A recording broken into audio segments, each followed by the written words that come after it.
If you hold any crypto right now, what I'm about to share with you in this video is going to completely change the game. After this, there is no turning back. The past month, we see all these projects down 25%, 30%, even upwards of 40, 50, and yes, over 70%. However, if we zoom out over the past year, we can see a lot of these projects up 200, 300, 400, 700, 1,000, 4,000, 6,000%. So in this video, I'm going to be sharing with you what's happening for the altcoin market, how much more pain is left in store for us before we go up. When will Bitcoin top out this market cycle? What you need to do before that happens? What's happening for tokenized treasuries right now on the blockchain? That's a massive deal that virtually nobody's paying attention to right now. What's happening right now with the treasury buyback operation over in India, Japan, the European Union, China, and the United States? What this Bitcoin decay channel oscillator is saying about where we are in the current market cycle and the most likely scenario to happen next, a key technical analysis pattern that we're forming on the weekly chart and exactly what this means, what Sony is doing to dive into the crypto space right now and exactly what project they're choosing to partner with. We're breaking down the XRP to the US dollar price chart in two scenarios that are likely to happen next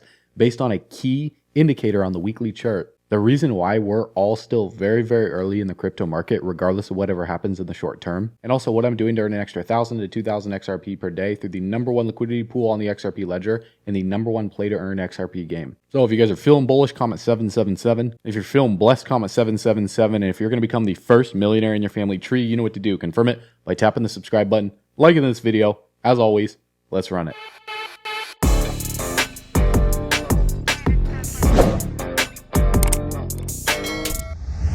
All right, bull runners, welcome back to the channel. So looking at the market right now, Bitcoin's at $59,000, Solana at 143, XRP at 57 cents. The markets have been taking a little bit of a beating the past 24 hours, and this causes a lot of people to freak out. So when you're in doubt, what do? You zoom out. We look at the whole market the past year. You know, we see Bonk up 6,000%. The meme coins have still been crushing it. Render is doing well. Caspa's doing well. You know, we see ICP up 123%. FLOKi is up 769%.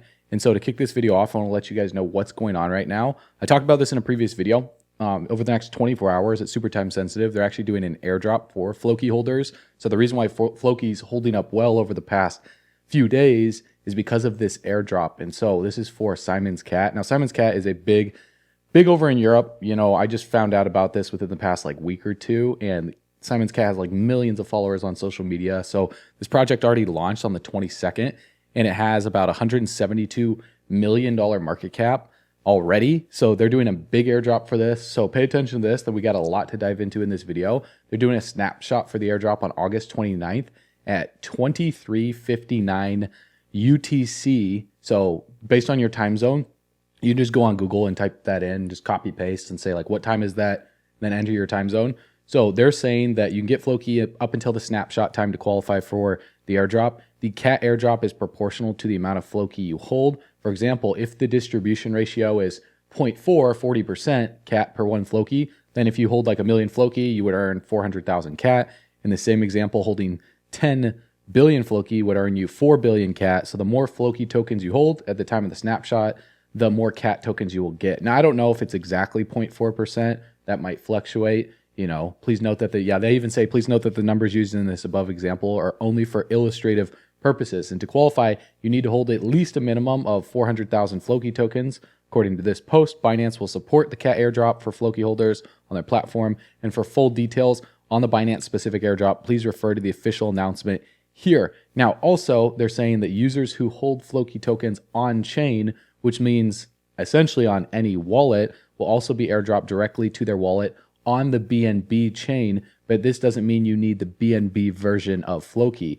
You can get the Ethereum version and you'll be airdropped the BNB chain of the cat token, regardless of whether you hold FLOKi on ETH or BNB. So, like I said, for full details on the Simon's Cat on-chain airdrop to FLOKi holders, you can refer to their official announcement, and I'll leave a link in the description below for you guys to check that out. Now, I talked about FLOKi in a previous video on this bounce that was most likely to take place on the FLOKi to the Tether price chart on Binance because of not only this news, but just from technical indicator of the weekly stochastic RSI being in oversold conditions. If you guys look at the bottom of the screen right here, you can see the K line is at 14, the D line is at 6. The last time that we saw a a bullish cross below 20 take place was on the 8th of July. We saw the price bounce right here at the top of the screen, and it recovered about 65%. So this was great on the weekly chart. The last time before then that took place was on the 5th of February. And as you guys know, the whole entire market just absolutely exploded after that. And FLOKi rallied over 1,000%, over a 10x. So this is actually really good information for you guys to look at any charts. And I'm going to be bringing up a couple more projects at the end of this video and showing you how to analyze these projects yourself, so you can be able to capitalize on trades that you see in the space. And as always, I'm not going to tell you to buy or sell anything. I'm just going to show you guys the news of what's taking place in the market, and then what you choose to do is up to you, because I'm not a financial advisor. These videos aren't for financial advice. Crypto's risky. You can lose money in these markets, and these videos are purely designed for information, educational purposes only, to just bring you the news. I just make these for fun, and if you invest in the market, understand that by watching these videos, I'm not guaranteeing you're going to make any money in crypto. In fact, 99% of people are probably going to lose money because they don't subscribe to the channel, they don't watch these videos, they have false expectations, and they just expect to get rich overnight. And so what I want to share with you is exactly what's taking place and how to look at these charts, right? Now, I'm not the best trader in the world, but I do spot some things, and I want to share those with you. So look at the 18th of September right here, when we saw the previous bullish cross right here below 20 on the stochastic RSI. What happened with the price from there? Well, FLOKi bounced right after that on the weekly, and it recovered about 200%. And so if you look on the weekly, and we brought up the RSI as well too, the RSI relative strength index doesn't necessarily need to be below, 30 in order to be in oversold conditions, so that's why we bring up other indicators like the stochastic RSI, the MACD, but just on the weekly stochastic RSI, this was a great point for FLOKi. And the real testament here is based on what I'm going to share with you on the total altcoin market cap of whether we go up or down, because we are currently on the weekly closing above this descending resistance right here on the weekly. And so if we could hold above it for the next week going into September and the week after that leading up until the Fed meeting, then FLOKi could do very, very well. The key swing high that we need to break in order to have a trend reversal is the high right here of the 15th of July of 2024 until the 22nd of July. If we can clear that high, then this would be a trend reversal, because a trend is just simply a series of lower highs followed by lower lows. So we've been in a downtrend, ultimately in this like macro falling wedge since, the high was in on the 11th of March. We did form a higher high, but since the 3rd of June, we've been forming lower highs, right, and lower lows. And so we would need to see on the weekly for us to trend above this, hold it as support, and the rest of the market recovering in order for FLOKi on the midterm to be trending upwards. Otherwise, we would see a failed rally after the Fed's meeting or going into the Fed's meeting and the price to roll back around to the downside. So nonetheless, I do think over the next couple of weeks, we are going to see some positive momentum going into the Fed meeting, and that's going to affect the rest of the market.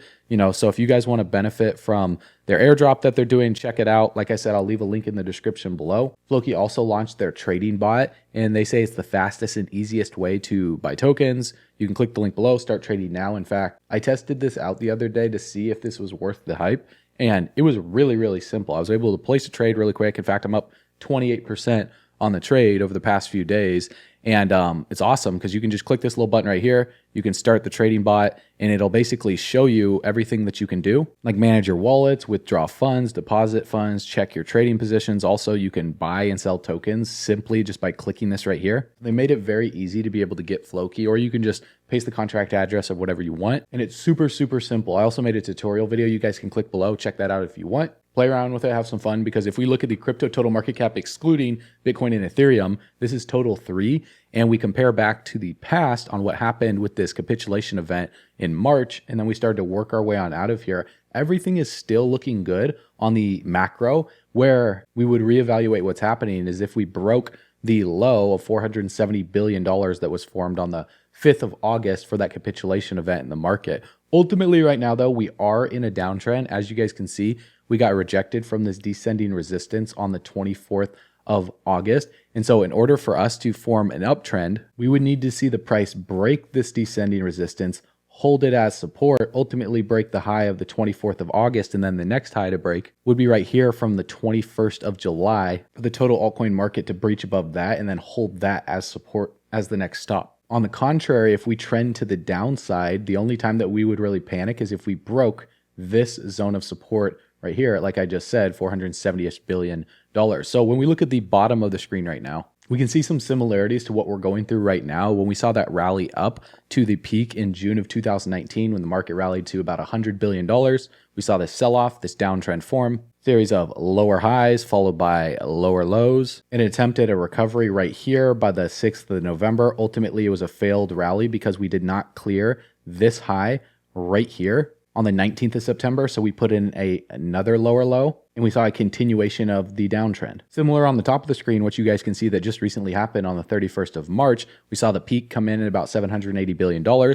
We see this downtrend form, series of lower highs followed by lower lows. It attempted a recovery by the 7th of June right here. The price come down, attempt to make another recovery, get rejected from this descending resistance, form an even lower low all the way down here by the 5th of August. And what we're seeing right now is another attempted recovery that was rejected from the descending resistance. Now, the differentiator here that we can see is the recovery from the 17th of December of 2019 until February of 2020 right here was a lot more rapid, and it actually did put in a higher high from the 6th of November, as you can see. I'll just clear the chart on the bottom of the screen. You can see from right here, we are forming a higher high. And if we were to just draw a trend line from December 2019 to the 3rd of January, we are forming higher lows as well too. So all was fine and dandy if we held this support right here and we rebounded off of it. However, we didn't. We saw this final shakeout event take place all the way to the downside, and we put in a lower low during COVID that wiped out the low from December of 2019. So the real thing that turned the market around was quantitative easing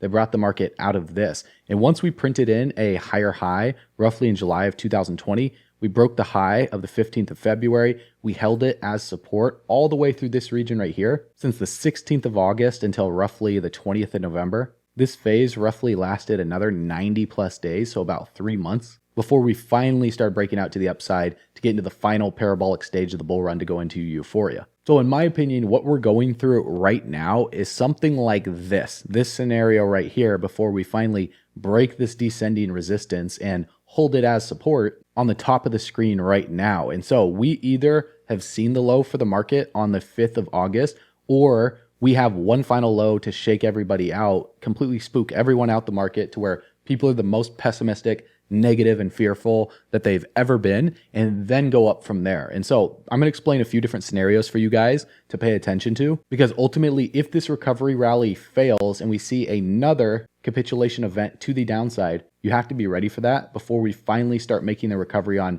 out of here leading into 2025. Now, personally, I'm leaning more on the bullish side right now, and I believe that we will break this descending resistance, similar to what we saw at the bottom of the screen right here when the market started recovering on out of here and then traded at this descending resistance for a period of time and chopped sideways from like the 1st of June until the 7th of July. Right at this phase right here, it just struggled to break out. And then once it broke out, Total 3 still even struggled to break the high of February of 2020 for another month all through July. And then it finally broke the high and it had to consolidate for another 90 days. So it's going to take some time to get out of here. It's not just going to be a rapid move, just instantly to teleport us to a new all-time high. If we are to break out from these levels, it would look something like this, where we struggle to break this descending resistance and ultimately break it, hold it as support, and then struggle to work our way through here and just chop around through this next few months leading into election. I don't expect there to be any parabolic price action until we know exactly what the Federal Reserve is going to do with their effective federal funds rate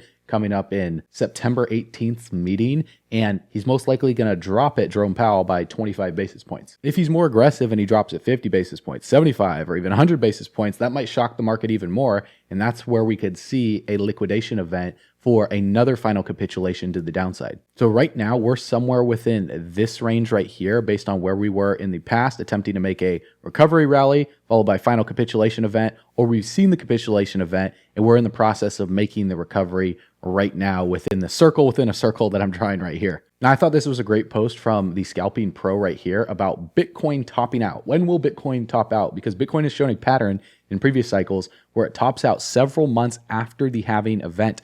In 2013, Bitcoin pumped by over 9,500% and peaked 406 days after the halving took place. Now in 2017, as you can see on the screen right here, it climbed by over 4,100%, reaching its peak 511 days after the halving. Now in 2021, Bitcoin gained 636% and topped out 546 days after the halving. Currently, Bitcoin is still in a consolidation phase following its recent halving. And in this cycle, if it follows a similar pattern, we could expect Bitcoin to top out between June and October of 2025, about 400 to roughly 550 days from right now.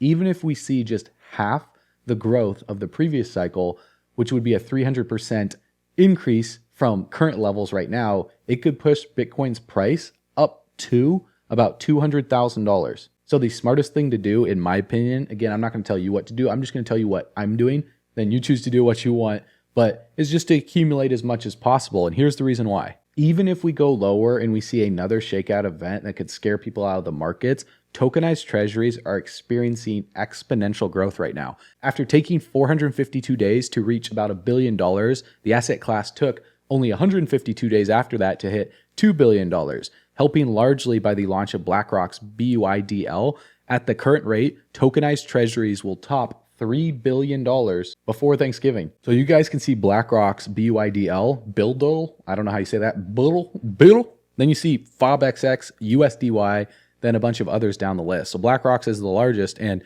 tokenizing everything on chain is what Larry Fink has talked about. That's what they want to do. So why would they be focused on buying more Bitcoin, adding to their balance sheet, significantly stacking in the tokenized treasury space on the blockchain? Why would they be doing that if they didn't think we were going up? Wouldn't they be offloading their bags? I mean, if you hold over $10 trillion in assets under management, you clearly know what you're doing. That's not even accounting for all the money all these other companies are holding, like Van Eck, ARK21 Shares, Fidelity, you got Morgan Stanley, and massive amounts of companies that I've talked about over the past few months that are just diving in. That's tens of trillions of dollars, guys, in assets under management, and they're all bullish on crypto. Also, when we look at a money printing update from the US, China, India, Japan, and the European Union, they're printing. The US printed $31 billion in September. Japan printed $8 billion in August. September is going to be reported here soon. So in terms of collateralized loans, globally, financial institutions might offer loans denominated in dollars where collateral is required. This collateral could be in various forms, including securities, real estate, other assets. However, these are typically not publicized as a specific program unless they involve central bank operations or significant regulatory changes. So all of this underneath operation type right here, you guys can see, is for liquidity support, cash management, liquidity support. So the settlement date for all these maximum purchase amounts of 4 billion, 500 million, 2 billion, 4 billion, 5 billion has been happening all through August, and it's going to be happening all through September, all through October, going into November. So this followed by massive M2, global liquidity injections happening. When we look at this Bitcoin decay channel oscillator, it's still loading at currently like 24%. When Bitcoin's price was at $63,000, it's a little bit lower than that right now at the time of making this video, but the oscillator saw a 4% jump since Friday's actions. We may not know precisely when the actual the true bull run will really start, even though we're in a bull run right now on the macro, ever since the bottom came in back in 2022, leading into 2023. According to Sminston With right here, showing where we're at, it was comparable to where we were from 2019 to 2021, either getting close to a breakout or going through this choppy period while the Fed decides what they want to do. So this is just maximum time to accumulate, in my opinion. Similar to where we were from 2013 to 2014. We're not over. It looks like when we get over 50%, 60, 70, 80,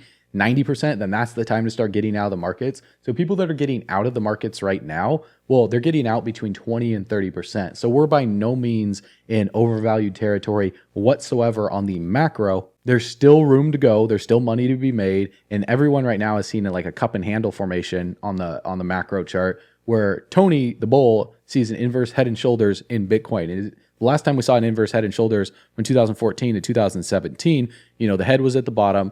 When the bull run started, we were working on the right shoulder. And once we broke that high back in July of like 2016, right there, we broke out and we went into the final stage of the bull. So we're right at that critical threshold right now, forming a right shoulder. And once we break the all-time high, it's off to the races from here. And that's when Bitcoin will start breaching upwards of 90,000. Then I think roughly around $100,000 will be the next stop before we consolidate for a period of time. Similar what happened to the market right here by like the 12th of May of 2021. And we saw this massive sell-off followed by the final rally in the bull run for the true all-time high, and then we go into the bear market. So I think the next move for Bitcoin is going to be the most rapid. It's going to be also the most parabolic for the altcoin market, because as you guys can see right here, this is just the disbelief rally out of the bear market lows and corrective wave number 2. So whether corrective wave number 2 was in, like I just said, for that capitulation event in August, or let's say we have a little bit lower to go, maybe we come down to like $400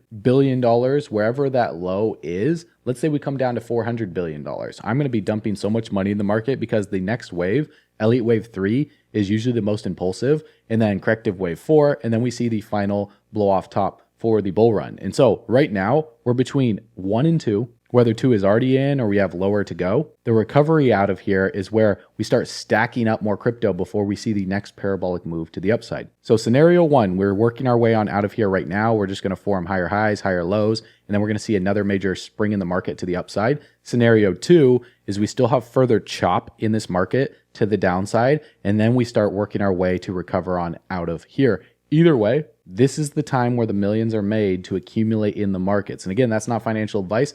That's just the fact. If you believe in the future of blockchain technology, if you believe in the future of crypto, if you don't, then you wouldn't be watching this video to this point. So that brings me to more bullish news right now, and that's $103 billion company Sony is getting ready to launch a Bitcoin and cryptocurrency exchange very soon. So Sony Group is bringing its business on chain, and it's set to be powered by a project called pyth. Now, pyth network is in collaborations with Sony and Startail HQ, being the first oracle to deploy real-time price data on Sonium, a new blockchain developed by Sony Block Solutions Labs. So they just posted this massive thread on their Twitter like 8 hours ago. And so this is big news for the pyth network. And if you guys want to read that, go feel free to check it out. I'm not going to read this whole thread. The most important thing to focus on is where this project is right now in the market cycle, because when we look at market cycles, when we look at tokenomics too, pyth network sitting at 27 cents. Its market cap is at $1 billion. That's not too bad. It's definitely a large cap. Its circulating supply is 3.6 billion tokens. Its total supply, it looks like about 10 billion tokens. Now, the fully diluted market cap is $2.7 billion. So that's a little bit higher than the current market cap, because I'm sure there's still tokens locked up from when they launched this project right here. And so when we look at the price chart, we can see that pyth is in a downtrend from the all-time high in March of 2024 on the Binance chart. It looks like it was upwards of $1 and roughly 16 cents. And so we're forming a series of lower highs followed by lower lows. What I would want to see on this chart is a trend reversal is for it to clear the high of the 27th of July alongside with a macro market recovery for all altcoins. That's about 40 cents. So it's in at 28 cents right now. So what that would look like if it needs to form a trend reversal is to break this high, hold it as support, and just to continuously march upwards out of this descending bearish channel right here. Also, on the indicators right here, we can see that the relative strength index is at 43 right now. It got rejected, from the descending resistance on the 24th of August. So it is in a downtrend on the relative strength index since the 26th of July, putting in a lower high. So what I would expect the most likely scenario for this project, if the altcoin market doesn't recover, is a continuation to the downside to come back down closer to 30 on the relative strength index. Because when we look on the daily chart for the stochastic RSI, we are in a downtrend. We saw a bearish cross take place above 80 on the 24th of August when it got rejected from this descending resistance right here on the price chart. And so because the K line is at 27 and the D line is at 49, we're seeing this project bottom out right now. Now, in order for me to want to accumulate something like this, personally, I wouldn't buy any of this right now because we are in a downtrend. I would wait for a reversal. Also, I would want to see the stochastic RSI all the way down here below 20, forming a bullish cross, similar to what we saw happen back here on like the 5th of August, right here, all the way down when the K line and the D line were at like 4 or 5. We saw the price bounce from 22 cents up to 35 cents for me to enter into a project like this. We also saw a bullish cross all the way back here in July, but you can see the momentum wasn't even that strong on the recovery right here at the bottom of the screen. When we saw this bullish cross, you saw the recovery just kind of like rallied up from roughly about 27 cents to 33 cents, and then it rolled over from there, tried to make another recovery, failed. So it's trying to break out right now. ultimately the next move, if we don't see a breakout, would be a massive shakeout to the downside for this project, to really drop it within this oversold territory all the way down here below 20 on the stochastic RSI on the daily, and also closer to 30 on the daily RSI as well too. And so where would that put the price? I don't know, but it would be lower than what it is right now. So for that reason, pyth needs to hold this key zone of support right here. I just don't think there's been enough pain for this project to see massive red candle to the downside yet. So it's forming a bottom. Once the bottom's in, however, we may revisit this project, because a lot of the times you guys will see macro news like this completely disconnected from technical analysis, where like the chart doesn't reflect this bullish news and we continuously see a sell-off while massive partnerships are made. Eventually what takes place is, if Sony really crushes it in the space, this project could catch up, and what we see happen here is a rounded bottom formation on the macro that ultimately comes to fruition in the later stage of this bull run, where we come back up to retest where we were back in March to April of 2024. So how rounded bottom formations look is something like this, where we see the price form a downtrend after a high, and then we just get rejected multiple times from a descending support that also makes contact with this rounded bottom that you can see right here. And so as we start to work our way out of here, we might see a few more points of contact down here for a final low, and then we break key zones of resistance to form an uptrend, because as you guys know, a downtrend is simply a series of lower highs followed by lower lows. And because we've been making lower highs and failed attempts at a breakout to make higher highs, like what happened on the 27th of July, we won't see a trend reversal until ultimately we clear like 40 something cents. So I would want to see the price clear 40 cents, consolidate like this, and then start working its way on the other side of this rounded bottom, holding it as support, to see the next major spring to the upside like this. And then the chart looks something like this. And then we get back up to the neckline. Depending on where you're drawing the rounded bottom formation, could be the 21st of April of this high of roughly 70 cents.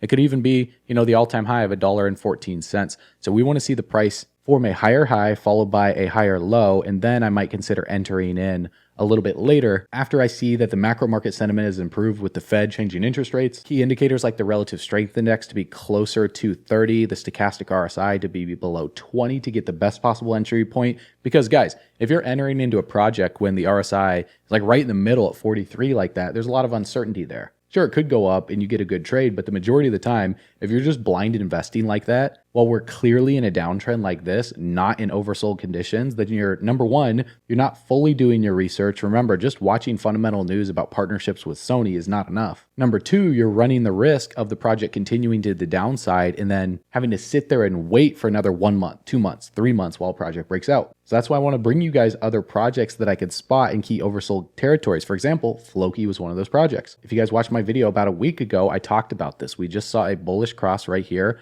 below 20. We're still below 20 on the stochastic RSI, but just with that alone, we're seeing a bounce in the price right now. So if you would have watched that video, you would be up, 60 something percent. Even at the time of that video, I'm up 27%. So if we see a recovery for the rest of the market and we break the high of the 15th of July through the 22nd of July on the weekly chart for FLOKi, then ultimately the next stop for this project is the all-time high. Now that's not a guarantee, obviously. Right, like I said, we could see a failed rally followed by final capitulation event. However, on the macro, in terms of what's a good strategy, I always buy when we're in oversold conditions on macro indicators like the weekly or the monthly. Right, that's how I became a millionaire before 30. I didn't just FOMO into a project based on some fundamental news or partnership like with Sony. Same thing for XRP. What I do is I watch the weekly chart. I also watch the monthly chart and I see where we are on these key indicators. And so I've highlighted them for you so that way you don't even have to go to the chart and do this. And I put a vertical dotted yellow line for you guys to see when the stochastic RSI on the weekly chart has experienced bearish crosses and what has taken place after that bearish cross on the weekly stochastic RSI has happened. And the majority of the time we've seen a sell-off. So if we go back to the high back in April of 2021, right around there, we saw a bearish cross take place.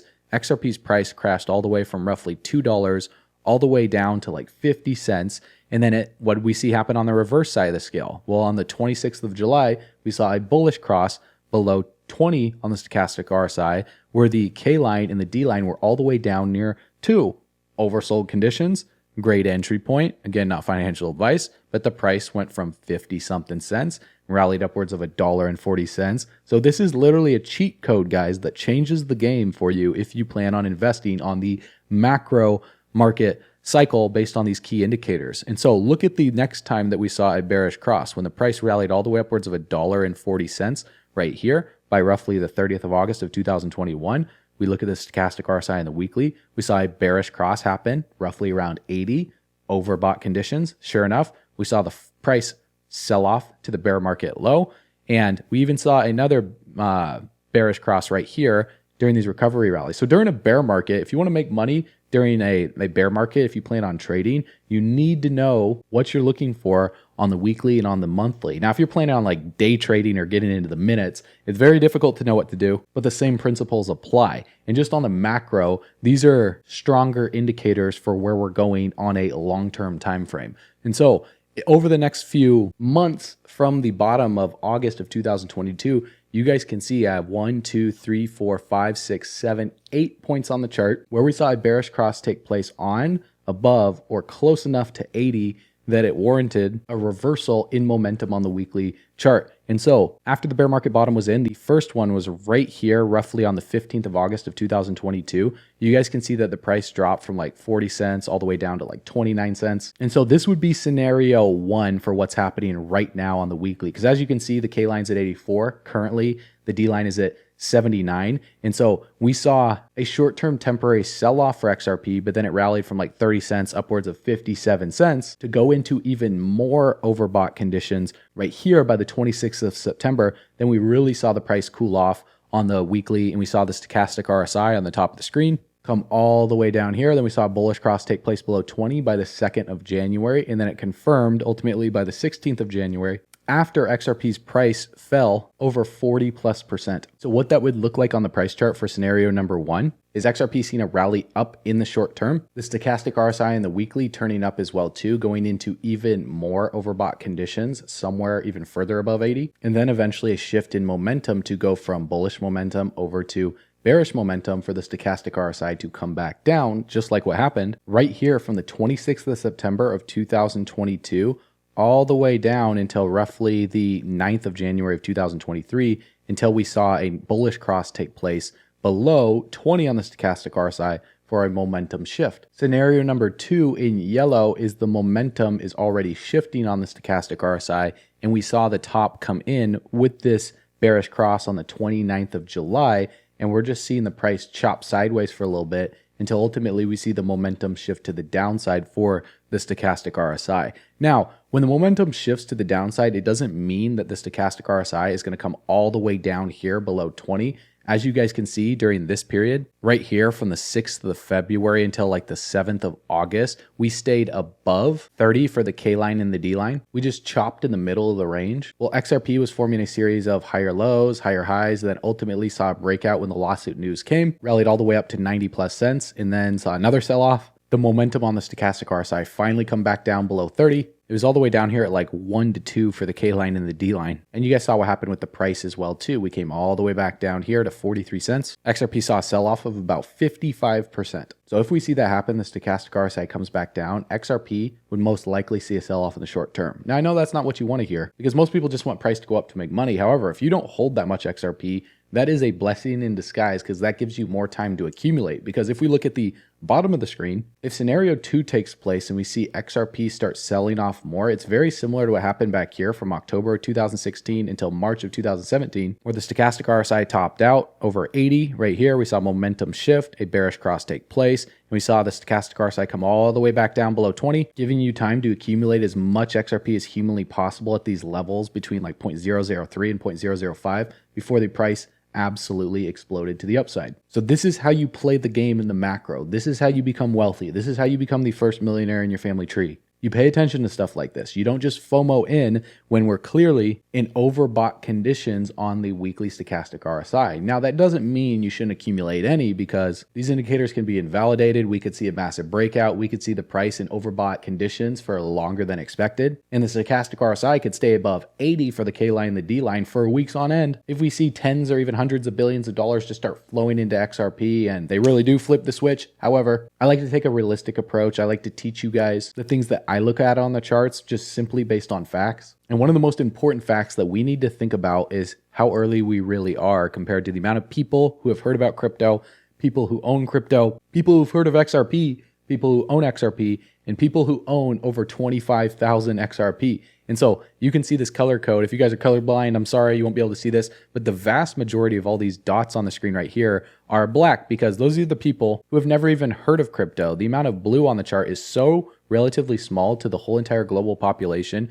It's ridiculous. Those are just people who have heard of crypto. And then the people who actually own crypto is even smaller. The people who've heard of XRP is really small. And then literally like one dot on the screen is the people who own over 25,000 XRP. That's why 1% of the population, less than 1%, owns 99% of the wealth, because they pay attention to where trends are going. They position themselves early. They have patience long term. They understand things like what I just shared with you in this video. And what they also do is they go to bullrunners.com to discover how to earn more crypto in less than 10 minutes per day with the #1 play to earn XRP game. You just click the button on the page, guys, put in your best email address. You'll be instantly subscribed to our daily video newsletter to receive more videos like this, where we provide value to help you break the chains of the financial curses that are bonded to your family, so you could be the one in your family tree by becoming a millionaire, completely changing everything for future generations. That way you can live a lifestyle of true freedom, because together we're backing up our truck all the way to the bank, grabbing the bags, packing them and stacking them, leaving no bags left behind, because we believe the spending power of the dollar, it's going down in value. That's a fact based on inflation. No matter what Jerome Powell does, it's still not going to change the fact that the spending power of the dollar is going down, because all the goods out there are going up in price. Their goal has been permanent 2% inflation, and they're not willing to admit defeat in changing that goal to permanent 3% or 4% inflation. They would rather put you in jeopardy, your finances in danger, and your retirement at risk. And so I encourage you to take control of your own finances. Subscribe to the channel, like these videos. I will see you on the next one. I'll see you on bullrunners.com. As always, you know what to do. Stay bullish.